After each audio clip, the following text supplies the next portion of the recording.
پنجاب پاکستان کے شہر فیصل آباد میں قائم دعوت اسلامی کے دینی تعلیمی بورڈ کنز المدارس کے آفس میں 10 جولائی 2026 کو یونیورسٹی آف ایجوکیشن فیصل آباد کیمپس کے ایک وفد کی حاضری ہوئی، جس میں کیمپس پرنسپل پروفیسر ڈاکٹر شاہد اقبال، شعبہ فزکس کے چیئرمین، شعبہ اسلامک اسٹڈیز کے سربراہ اور دیگر ٹیچرز بھی شامل تھے۔ اس موقع پر رکن شورا عبدالوہاب اتاری، دارالمدینہ یونیورسٹی ایجوکیشن کونسل کی ٹیم اور بورڈ ممبران بھی موجود تھے۔ رکن شورا کنز المدارس بورڈ کے صدر حاجی جنید اتاری مدنی نے بورڈ کے تعلیمی نظام کے حوالے سے وفد کو بریفنگ دی، جبکہ طلبہ کی کردار سازی، عصری نظام تعلیم کی بہتری اور اسلامی نقطہ نظر سے تحقیق کے فروغ جیسے اہم موضوعات پر تفصیلی گفتگو ہوئی۔ اس کے علاوہ دعوت اسلامی کی فلاحی خدمات پر بھی تبادلہ خیال ہوا۔ اس موقع پر مہمانوں کو دعوت اسلامی اور کنز المدارس بورڈ کے تعلیمی، تحقیقی اور فلاحی شعبہ جات پر مشتمل ایک معلوماتی ڈاکومنٹری بھی دکھائی گئی، جسے وفد نے سراہا۔ پروفیسر ڈاکٹر شاہد اقبال نے مدنی خبروں کو اپنے تاثرات بھی دیے۔ ہمیں بہت سی چیزوں کا، بہت سے پہلوؤں کا یہاں پہ آ کر پتہ چلا کہ یہ ایک اتنا بڑا انفراسٹرکچر ہے اور اتنا براڈ ویژن ہے جس میں really they are contributing very مچ۔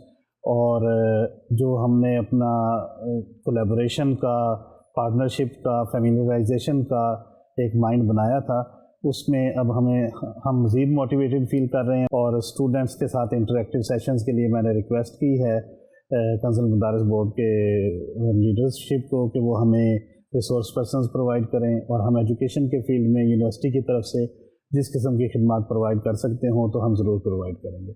میں مینجمنٹ کا اور باقی لیڈرشپ کا شکر گزار ہوں کہ انہوں نے ہمیں ایک اتنے اچھے سسٹم سے متعارف کروایا۔ آخر میں اراکین شورا نے کنز المدارس بورڈ کے تحت مہمانوں کو تحائف بھی پیش کیے۔